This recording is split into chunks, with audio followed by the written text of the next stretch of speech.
Olá, bom dia, bem-vindo ao Clube do Livro São Paulo Apóstolo. Para mais um momento de leitura, nós vamos ler mais um capítulo do livro que o Taylor Marshall escreveu, né?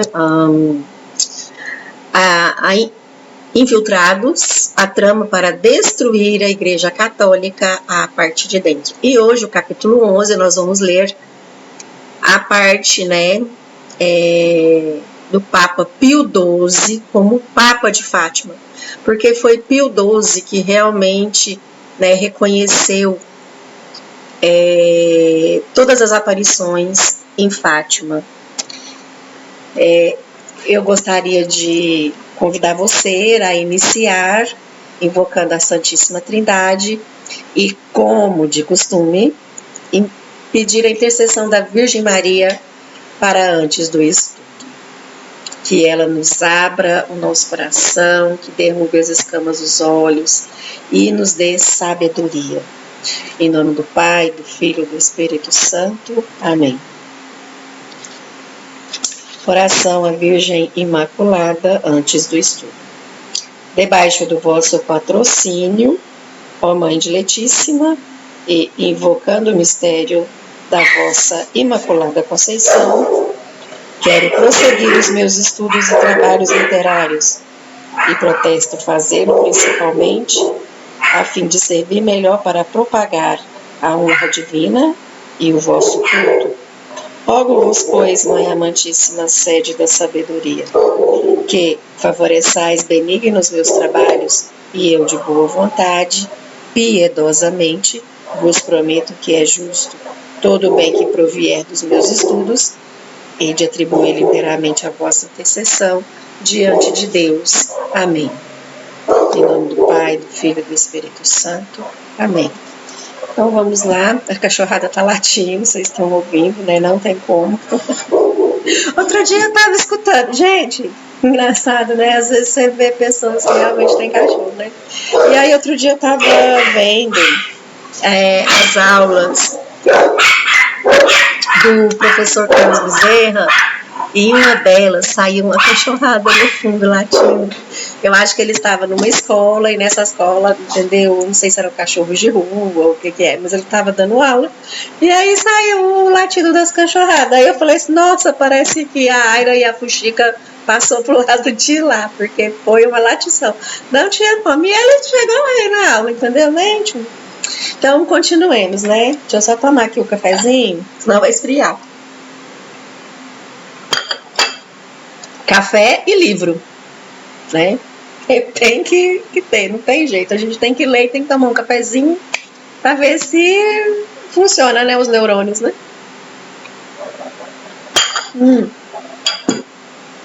Então, né? Eu vou passar aqui, né? Como sempre, né? Eu tô transcrevendo ele aqui na tela para a gente poder estar lendo juntos, né? E aí todo mundo acompanha. E aquele que faz parte do Clube do Livro São Paulo Apóstolo, eu deixei em PDF. Aquele que ainda não tem, aí me avisa, me manda mensagem lá no Clube do Livro São Paulo Apóstolo, que eu reenvio, tá? Ou me manda mensagem no PV também, que aí eu mando para vocês, tá bom? Então vamos lá.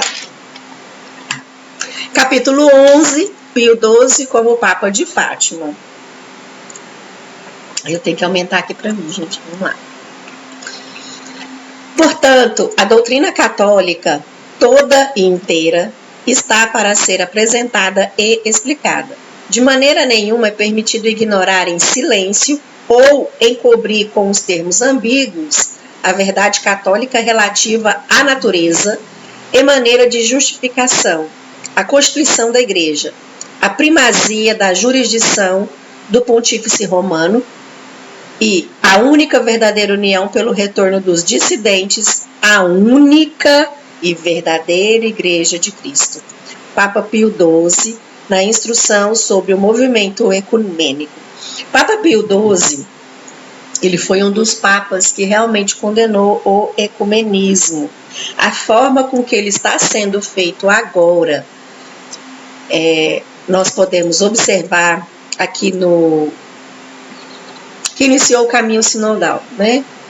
Então, todas as igrejas têm que estar unidas, todas as igrejas, mas nada se fala do que o Papa Pio XII acabou de falar aqui, nessa instrução, né, do ecumenismo, que a verdadeira igreja é a Igreja Católica. É a única igreja.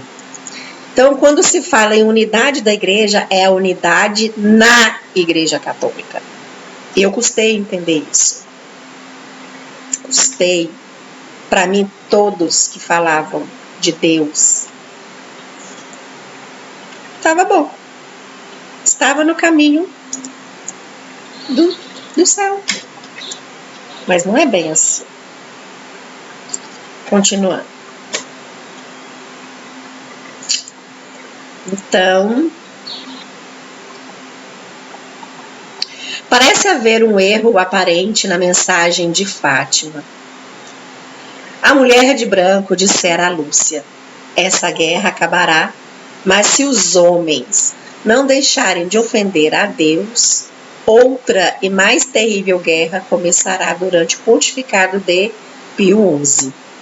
Pio XI morreu em 10 de fevereiro de 1939. E a Segunda Guerra Mundial não começou oficialmente, senão após a invasão alemã da Polônia, em 1º de setembro de 1939. Durante o pontificado de Pio XII, estaria Lúcia errada sobre o começo da Segunda Guerra Mundial? Lúcia não revelou a informação entre 1941, de modo que ela poderia facilmente ter fraudado ou corrigido o erro. Pode-se argumentar, entretanto, que a guerra mais terrível prevista por Nossa Senhora de Fátima, de fato, começou antes de 1939, quando a Alemanha,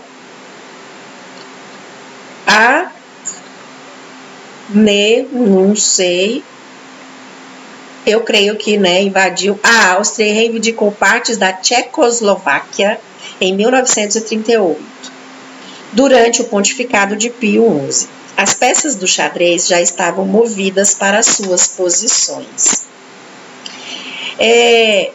Aqui no livro ele não relata, mas tem um livro que ele chama Holodomor, que ele conta justamente a situação em que estava acontecendo na Ucrânia, né, com Stalin. Stalin, então, estava como governador da Ucrânia, né, provincial lá, delegado justamente pelo Partido Comunista, né, e aí, ali ele já também moveu uma peça do xadrez, que era o quê? Era tirar todos os alimentos que abastecia aquela região. E durante um período de 3 anos, salvo me engano, que iniciou justamente, creio que em 1937 ou 1938, num período de 3 anos, a guerra foi a parte fatídica, né?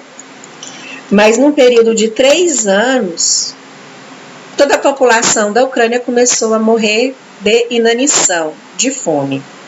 Então, assim, eles conseguiram mover as pedras realmente para iniciar a Segunda Guerra Mundial. E é o que nós estamos também evidenciando agora, né? Se a gente observar o que está acontecendo a nível mundo, né? Rússia com Ucrânia, e agora tem meio que uma menção de querer também com essa questão de sobrevoar espaço aéreo da Polônia, né?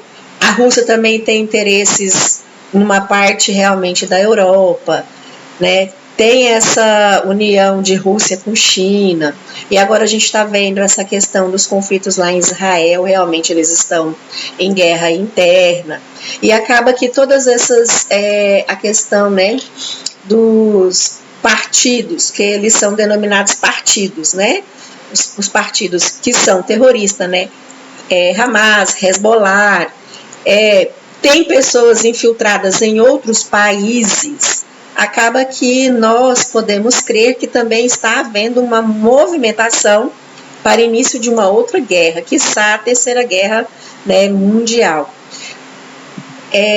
Então, eu creio que Lúcia, ela não omitiu, ela ficou em silêncio, aguardando o checkmate, para depois se pronunciar.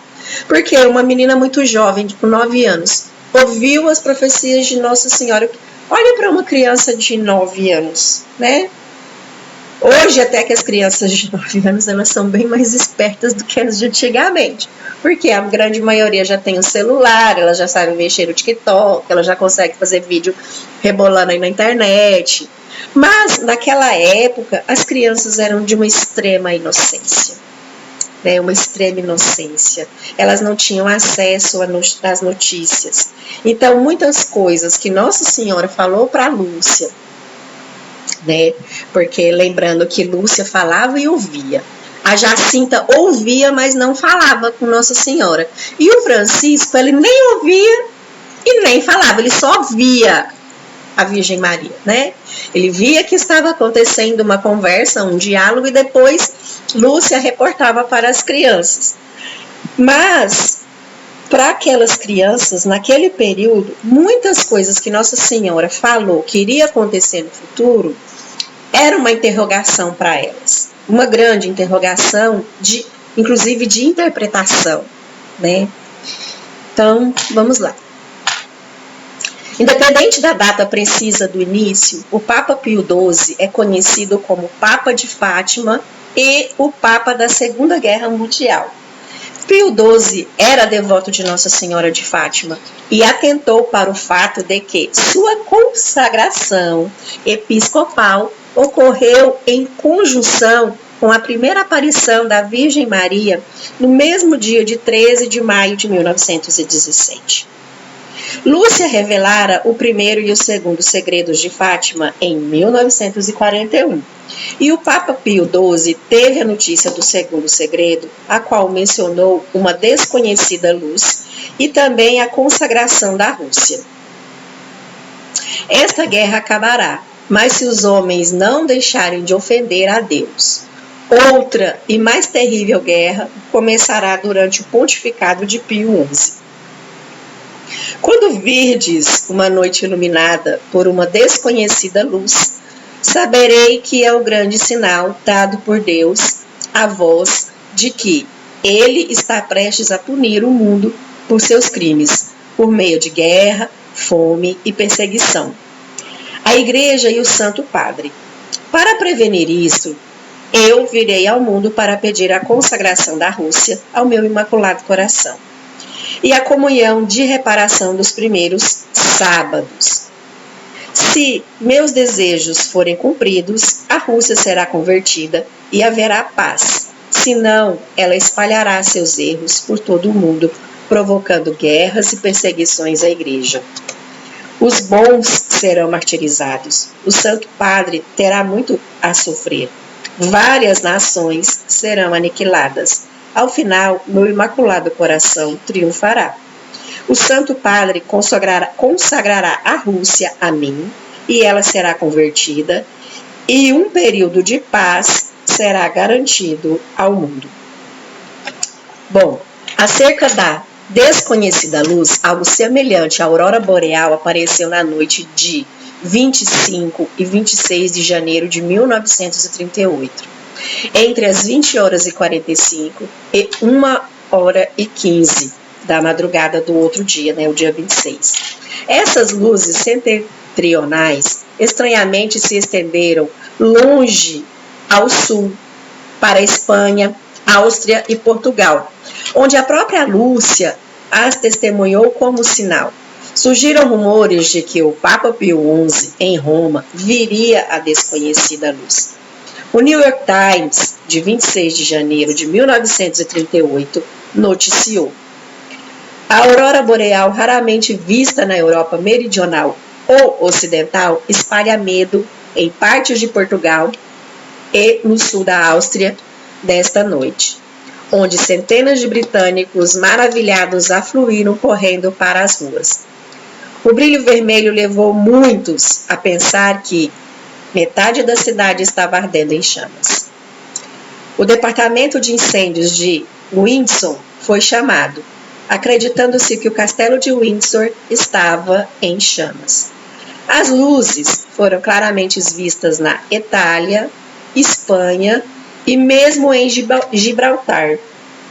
O brilho que banhava os topos revestidos de neve das montanhas da Áustria e na Suíça foi um sinal maravilhoso, mas os bombeiros saíram à caça de incêndios inexistentes. Os aldeões portugueses fugiram às pressas de suas casas, temendo o fim do mundo. 2 semanas mais tarde, o Papa Pio XI morreu, em 10 de fevereiro de 1938, e o Papa Pio XII foi eleito em 2 de março de 1939. Gente, 10 de fevereiro de 38 para março de 39, a gente tem um vácuo muito grande, né? E lembrando que se Pio XI, ele viu esse sinal, se Nossa Senhora avisa a Lúcia que através desse sinal seria o início de uma guerra pior do que a primeira, né? Então não tem por que você realmente duvidar de que se tivesse feito a consagração da Rússia naquele período, né, talvez teria mudado a situação até chegar ao Concílio do Vaticano II. E essa situação do Concílio do Vaticano II, ela se iniciou, segundo o professor Carlos Bezerra, professor Carlos Nogueira, o Orlando Fedeli, que já faleceu, que são pessoas que estudaram realmente profundamente documentos, livros, porque a grande maioria desses livros, eles estão escritos em outras línguas. Eles estão em alemão, inclusive o nosso vigário lá, ele fala alemão, ele estudou alemão justamente para pegar esses livros e ler. Ele estuda muitos livros em alemão. E aí, de fato, né, tem muita coisa que nós brasileiros não temos conhecimento, não aprendemos na escola e que eles quiseram que ficassem escondidos, né? Então, se nós pensarmos um pouquinho nesse vácuo aqui de um ano, né? Qual que eram as peças realmente do tabuleiro de xadrez que estavam sendo movimentadas, né? Como eu falei no livro, eu tenho ele aqui, né, o Holodomor, né? Stalin já tinha dado início realmente à guerra contra o agronegócio dentro da Ucrânia. A Ucrânia cultivava muito, distribuía alimentos para toda aquela região. A Rússia, ela é um país frio, gente. Ela não tem áreas de cultivo. As áreas de cultivo dela é mais realmente para o sul, ou ela tem terras realmente em outros países, inclusive no Brasil. Não sei se vocês sabem disso, né? Então, assim, ela vive Por quê? Porque a grande parte da Rússia é uma parte fria, é gelada, não tem como cultivar, né? Então, quem que mantinha realmente, que mantém, né, a alimentação na Rússia são os países vizinhos, né? Polônia, Ucrânia, e toda aquela Áustria. Então, o tabuleiro do xadrez ele já estava movimentando nesse período. E não fizeram o que Nossa Senhora pediu, que seria a consagração. Posteriormente, mais tarde, vários papas, né, tentaram fazer. Mas, no meu entendimento, né, de que adianta você consagrar um país sem a vontade do povo? Porque o povo tem que se converter. E hoje nós sabemos que a Rússia, a grande maioria, né, é de religião ortodoxa e protestante. A grande maioria é ortodoxa e protestante. Continuando.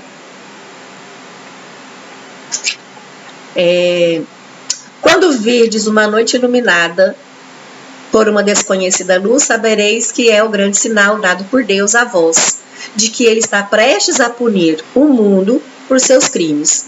por meio de guerra, fome, perseguição à Igreja e ao Santo Padre.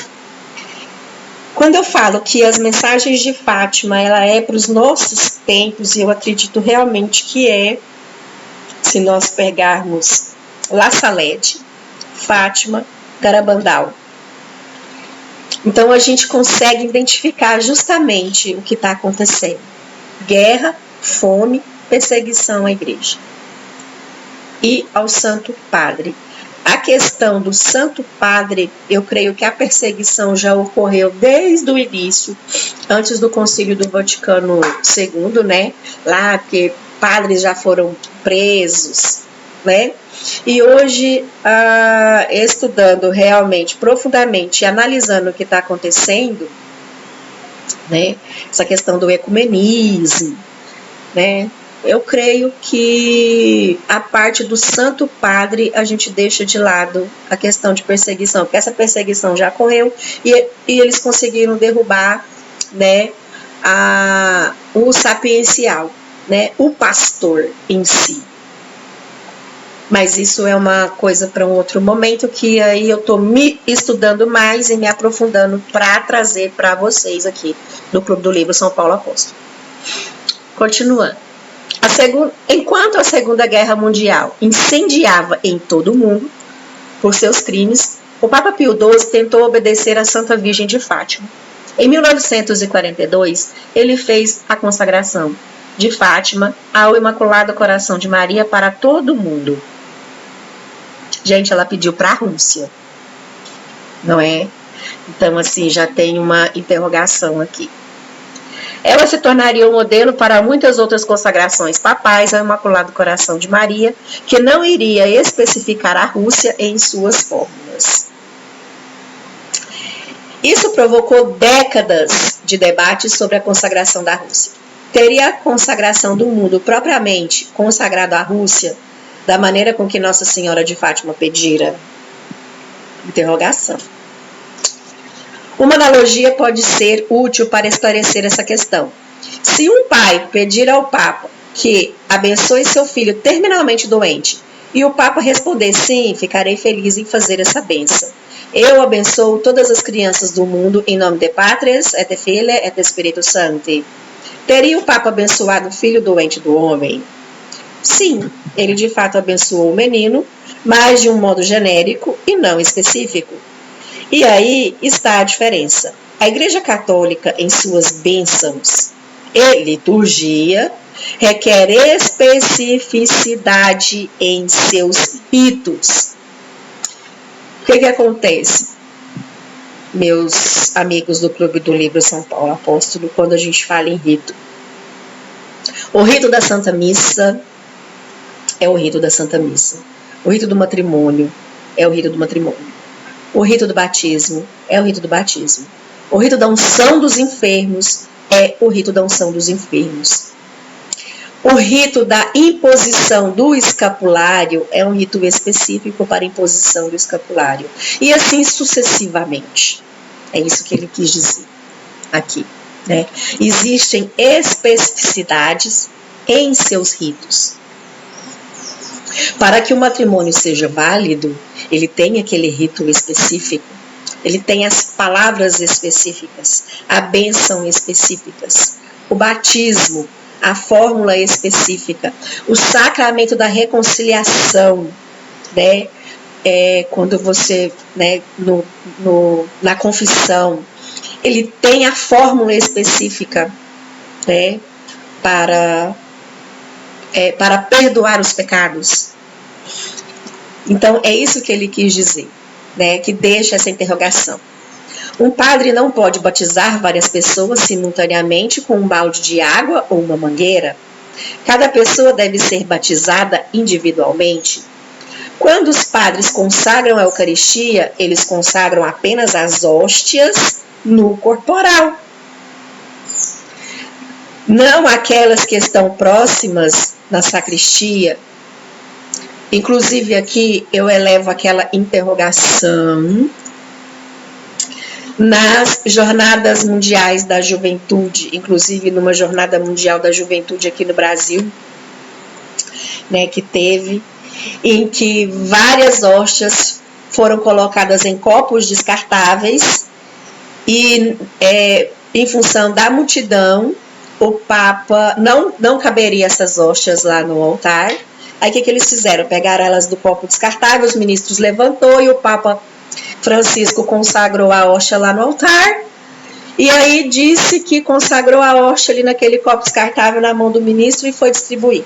Aí depois a gente sabe, né, que ocorreu, né, vários sacrilégios com relação à, né, Eucaristia, porque encontraram copos descartáveis cheios de hóstia. E aí a gente vem, né, rezar justamente para essas situações que acontecem, né? E na Jornada Mundial da Juventude aqui em Portugal também, com certeza não foi diferente, porque a gente viu aí realmente publicações que as hóstias estavam em vasilhinhas de plástico, que inclusive até estavam etiquetadas, né, com isso filme. Aí o Papa consagrou lá no altar aquelas hóstias que estavam no corporal, que tem que estar em cima do corporal. Ela não tem que estar no canto, entendeu, da mesa ali do altar e tal, não tem. Ela tem que estar em cima do corporal. E aí os ministros levantavam e consagravam aquilo ali nas bacinhas, né? É muito difícil, né, a gente falar realmente do que está acontecendo na Igreja Católica. Continuando. No exorcismo, a pessoa específica é exorcizada, não em grupo. Tem uma outra questão também que aconteceu também, isso após a pandemia, né? Na pandemia e após a pandemia, né? Entre finzinho de 2019, 2020, 2021, né? Que as pessoas, muitas, isso eu vi várias, entendeu? E eu tenho relato de que aconteceu isso, né? Porque não podia estar presente na Santa Missa, as igrejas foram fechadas, os padres fecharam as igrejas, deixou os fiéis entrar, né? Isso daí é uma coisa assim bem trágica. Mas o que aconteceu? Que eu vi vários relatos, vários depoimentos, e principalmente aqui na minha paróquia.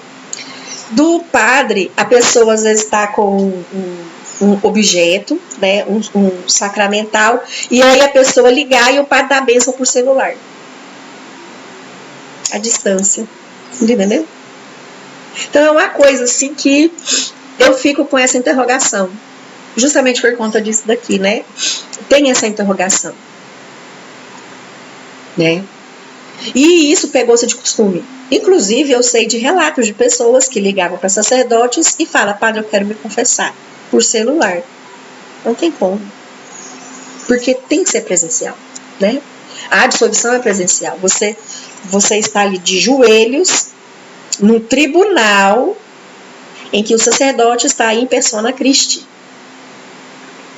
Quem está perdoando é a pessoa de Cristo. Eu não consigo enxergar Cristo utilizando o celular e te absolvendo. Isso é uma questão de lógica. A gente que é da área de exatas, né, não tem como uma conta ela não ter um resultado certo, como 1 e 1 é 2. Então, é uma questão só de pensar, realmente, né? Continuando. As instruções dadas pela Santa Mãe em Fátima, a Lúcia, diziam respeito a uma consagração específica da Rússia, e não uma consagração geral do mundo. Entretanto, nas datas seguintes, os papas evitaram fazer isso, por causa da grande pressão que a Rússia exercia sobre a Europa e a Igreja Católica, começando nos anos de 1940 até os nossos próprios dias. Pio XII, em 31 de outubro de 1942. Paulo VI fez em 21 de novembro de 1964. João Paulo II, em 13 de maio de 1982. João Paulo II fez novamente em 25 de março de 1984, com todos os bispos. E Francisco, em 13 de outubro de 2013. E agora, por último, quando iniciou a guerra, né, Francisco chama todos os bispos, né, o ano passado, e faz novamente, né, no ano de 2022, a consagração, que inclusive eu quero pegar o texto da consagração, e aqui no Clube do Livro São Paulo Apóstolo nós vamos ler ela, e eu quero pontuar algumas coisas, entendeu, que realmente precisamos analisar. E hoje nós estamos com um grande problema, e isso veio trazido a partir da escola, né? A questão de interpretação de texto. Muitas pessoas leem, mas não conseguem realmente identificar o erro, porque tem problema de interpretação de texto. E no dia, assim, e eu creio que, né, a gente tentar ler, porque a gente precisa se esforçar a ler. Lê. Ah, não entendeu? Lê de novo. Não entendeu? Lê de novo. Não entendeu? Lê de novo. Porque, como eu mexo com legislação, sou engenheira ambiental, né? Eu creio que a maioria do Clube do Livro aqui sabe, né? Que a minha profissão é na área de engenharia ambiental. E eu trabalho diretamente com legislação. Então, para me licenciar uma determinada atividade, eu preciso ver qual que é a legislação normaliza aquela atividade, para ela ser licenciada de forma correta e conseguir operar de forma correta, conseguir as licenças. Então, assim, acaba que a legislação, até as leis, pessoal, elas têm uma ambiguidade. Vocês acreditam disso? Né? No decorrer do passar dos anos aí, entendeu? Eles vieram criando leis, e essas leis têm uma ambiguidade. Uma acaba abrindo uma brecha, entendeu? Aí de repente vem uma outra que te dá essa oportunidade quando pensa que não.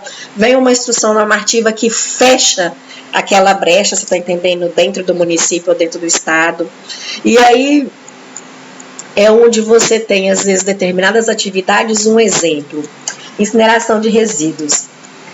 No Rio Grande do Sul, em hipótese nenhuma, licencia a incineração de resíduos. É proibido.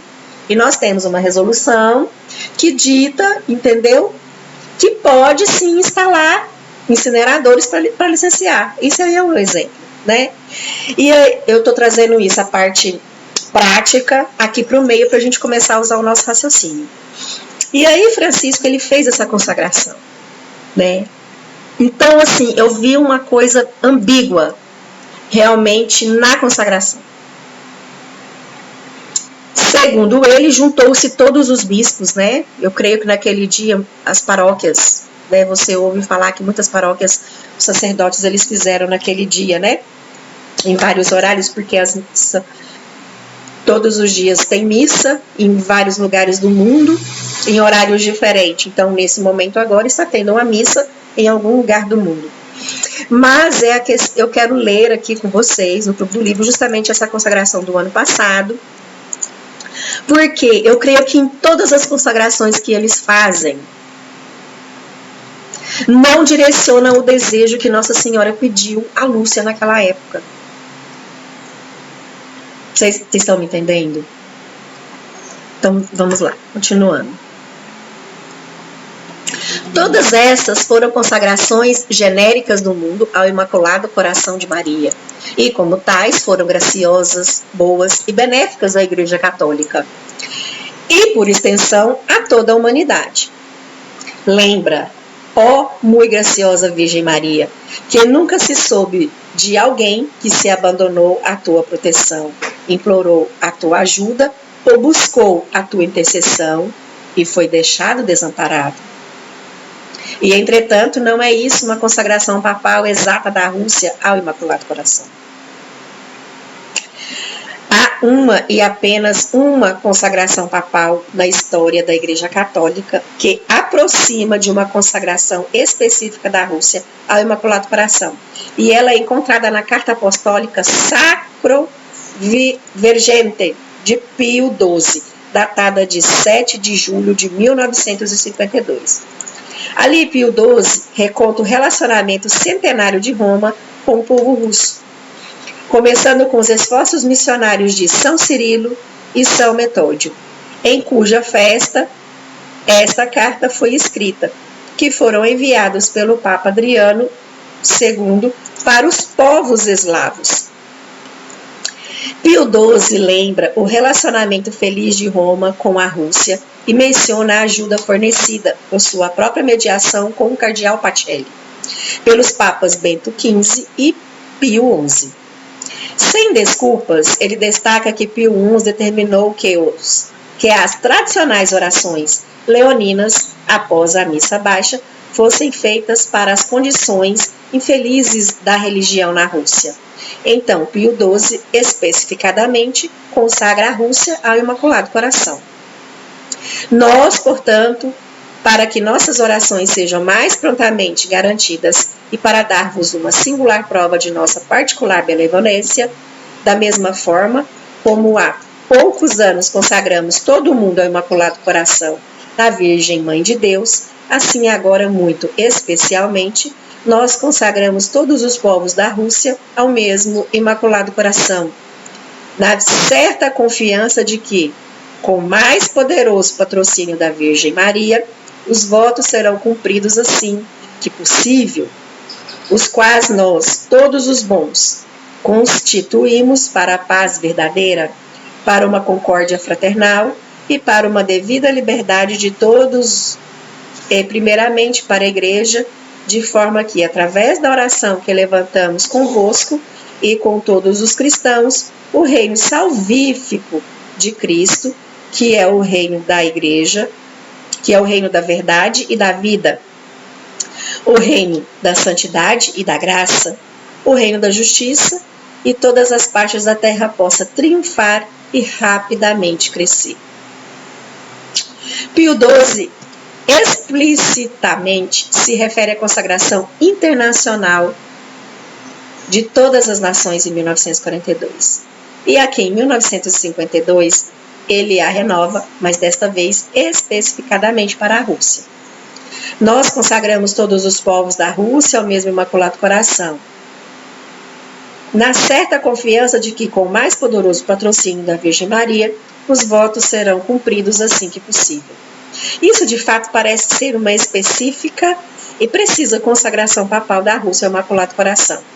E, de certa forma, satisfaz o requerimento de Maria em 1917, mas não incluiu a participação dos bispos do mundo. Assim, não cumpre as precisas instruções de Nossa Senhora. E eu também levo aqui uma interrogação. Quando ele fez em 1952, a guerra já tinha acontecido. Não sei se vocês aqui do Clube do Livro vão ter o mesmo pensamento que eu. A infiltração na igreja também já tinha acontecido, porque foi justamente, inclusive Bela Dodge destaca isso, que foi a partir entre 1930 e 40 que se distribuiu justamente mais de 11 mil agentes para infiltrar nos seminários. Ou seja, já se espalhou. Então é uma coisa assim que já estava acontecendo, já estava em curso. Essa é uma interrogação que eu levo, que eu coloco. E não é que os bispos, todos os bispos, não estavam presentes. Eles não incluíam os bispos do mundo inteiro. Mas nós temos que colocar também o povo. Vamos lembrar que essa semana nós estávamos lendo na primeira leitura Jonas. O trabalho que Deus deu, o serviço que Deus deu, a missão que Deus deu a Jonas, para ele converter Nínive. Para aquela época, Nínive era uma cidade enorme. Eu comparo Nínive como a cidade de Canaã dos Carajás, aqui no sudeste do Pará. Tinham 112 mil habitantes, fora os animais, cachorro, mula, vaca, cavalo, porque todos tiveram que jejuar. Na Bíblia fala que até os animais se estenderam ao jejum e se vestiram de saco. Então eu fico imaginando assim que que o serviço que foi dado a Jonas para converter Nínive, né? E lá fala que para andar na cidade levaria 4 dias. Jonas gastou 1 dia. Em 1 dia ele prega em Nínive, na cidade inteira. E o povo abre o coração com medo de ser destruído pela ira de Deus, se veste de saco, coloca cinza na cabeça, jejua, se penitencia, e até os animais se vestem de saco também e jejuam também, porque põe os animais para jejuar. O povo não deu comida para os animais. E aí você entra naquela interrogação também que eu pergunto para vocês. O povo de Nínive acolheu a palavra de Deus dada por Jonas. E a Rússia, que eu falei anteriormente, né? A grande maioria é ortodoxa e protestante. Nós não temos, assim, um número relevante de católicos lá, e eu não sei mesmo a quantidade, mas, segundo a estatística, lá é ortodoxo. Inclusive, o Putin é ortodoxo.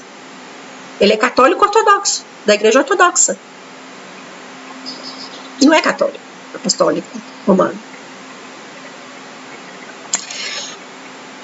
E aí ele fala que os bispos do mundo inteiro não fizeram.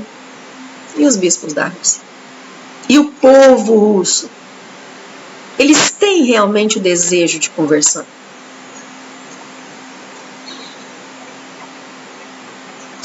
Continuando. Vamos lá, para nós terminarmos aqui. Bom. Assim não cumpre as precisas instruções de Nossa Senhora. Menos de 2 meses mais tarde, em 2 de setembro de 1952, o Papa Pio XII enviou o padre Joseph, esse nome aqui é difícil, Schwengel, para Coimbra, Portugal, a fim de entrevistar a irmã Lúcia em seu convento acerca do terceiro segredo. Em seu retorno ao Rússico, em Roma, o padre Schwengel confidenciou isto a um de seus colegas. Eu não posso revelar nada do que aprendi em Fátima, atinente ao terceiro segredo, mas posso dizer que ele tem 2 partes. Uma tem relação com o Papa, e a outra, logicamente, embora eu nada possa dizer, haveria de ser a continuação das parábolas em Portugal. O dogma da fé será sempre preservado. Encerramos aqui o nosso momento de leitura e eu peço que vocês curtam a página, se inscreva, quem não está inscrito aqui no canal Clube do Livro São Paulo Apóstolo, tem a opção aqui de fazer a inscrição, e quando eu fizer a postagem de de uma leitura do capítulo, vocês vão receber. Eu coloco sempre lá no Clube do Livro do WhatsApp, né, a leitura, né?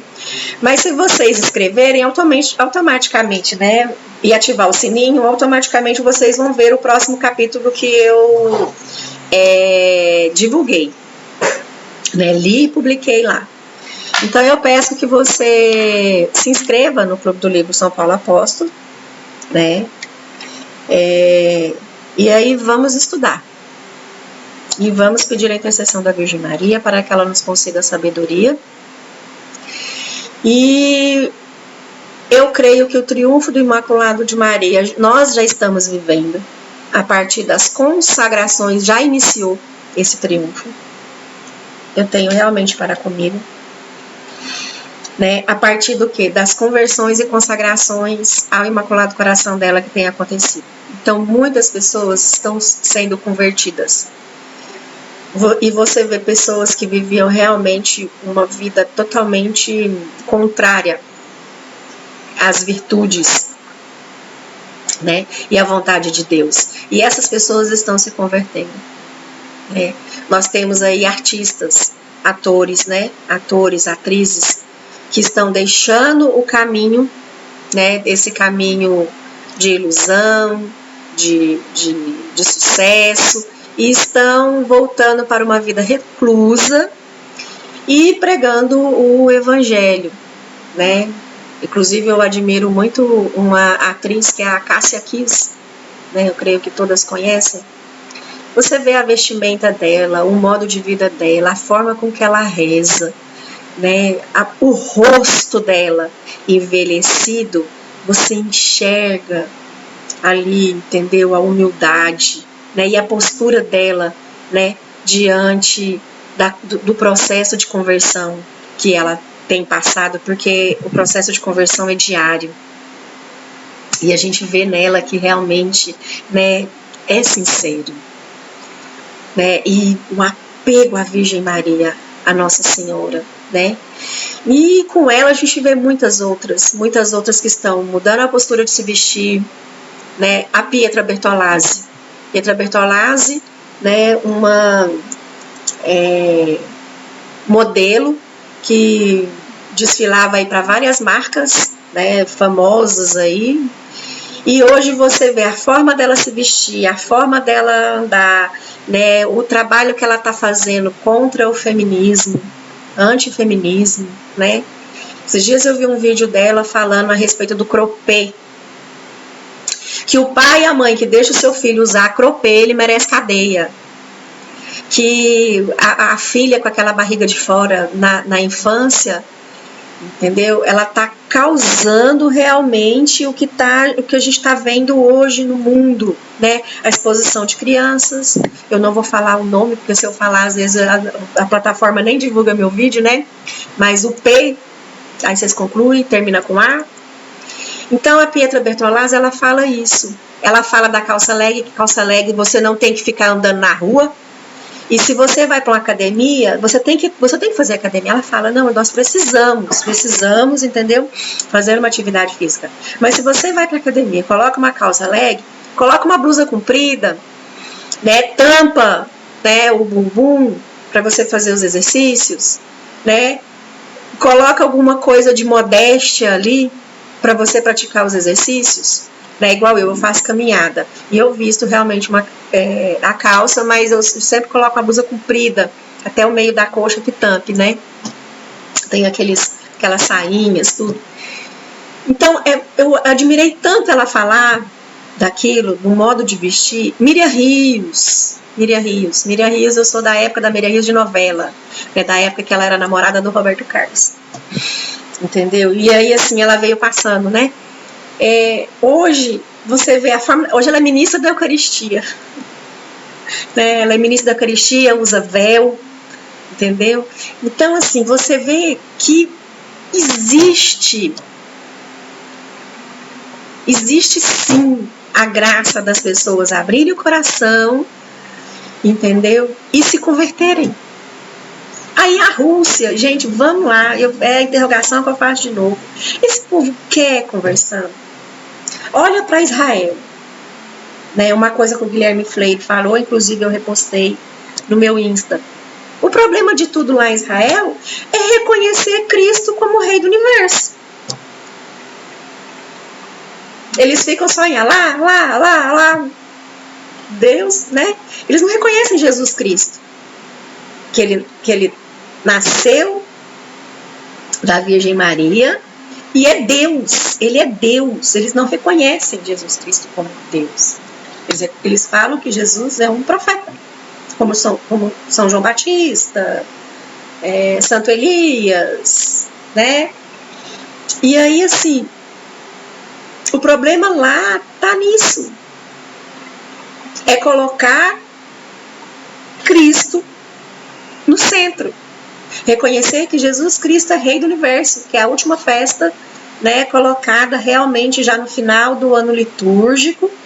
Termina como? Que nós reconhecemos que Jesus Cristo é o Rei do Universo. Ele é o nosso Rei, o único Rei, o Rei do mundo. E aí, eles estão lá nesse conflito, assassinando pessoas inocentes, né, estrupando mulheres, matando, assassinando. E aí corre o risco disso daí realmente se espalhar para o mundo, porque eles já estão infiltrados, né, no mundo inteiro. A gente sabe que hoje a França não é mais católica. A grande maioria lá é muçulmana. E isso daí já se espalhou à Polônia. A Polônia, eu tenho relatos de uma, né, irmã que ela comentou comigo, né, que lá, inclusive, a parte de catequese na escola, o governo quer tirar. A Polônia até então era o único país que eu sabia 100% católico. Hoje não é mais. Hoje a religião muçulmana já infiltrou na Polônia e eles estão entrando. Então eles já entraram na Espanha, eles já entraram nos países da Europa, eles estão infiltrando. E por que abrir as portas, né? Aí assim, nada contra, meu Deus do céu. Mas o que está acontecendo com essa migração, com tanto refugiado? No meio desses refugiados, eu sei que tem pessoas boas, que realmente estão fugindo da guerra, né? Mas no meio dessas pessoas, quem está vindo junto? Vocês já pararam para perguntar?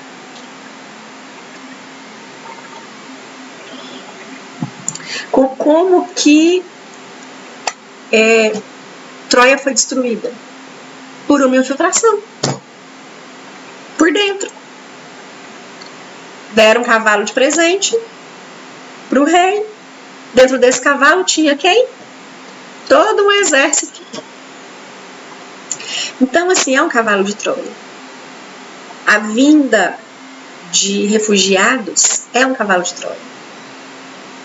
E a gente sabe que nesses países africanos, Nigéria, né, África do Sul, né, todos esses países, Egito, existe um número grande de muçulmanos, de outras religiões que não seja a católica.